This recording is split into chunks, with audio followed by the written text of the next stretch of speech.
Conservative National Party candidate Nasri Asfura is in front of the Honduran presidential election.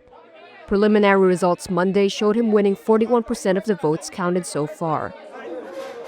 Liberal Party candidate Salvador Nasralla was in second place with about 39%, though he cast doubt on the figures from the country's electoral council, saying they could have been manipulated by the ruling Libre Party.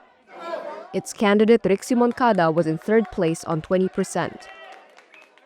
Hondurans headed to the polls on Sunday to vote in a tightly fought presidential election beset by accusations of fraud in one of Latin America's poorest countries.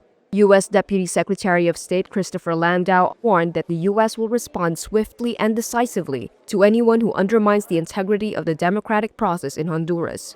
On Election Day itself, some voters were told they could no longer vote past 5 p.m., with some locations appearing to close while people were still waiting. That despite the Electoral Council extending polling station hours until 6 p.m. It also gave individual voting stations the authority to remain open an additional hour. That all left this would-be voter frustrated. I found out they had already closed and told me they could no longer assist me. I came to vote 4 years ago, and even though it was late, they let me vote. You have to understand that I left work late. I left work at 5 p.m. and they tell me that they can't let me in, that the voting station is closed. So where's my right as a voter?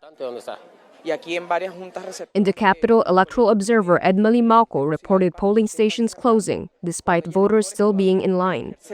They are not allowed to vote, and the door is closed in their faces. We cannot remain silent about this. Sunday's vote was also set to choose the 128 members of Congress, hundreds of mayors, and thousands of other public officials. But it took place in a highly polarized climate, with the top candidates hurling accusations of possible fraud at each other. Moncada suggested she may not recognize the official results. Donald Trump also weighed in on the race, backing Asfura in social media posts.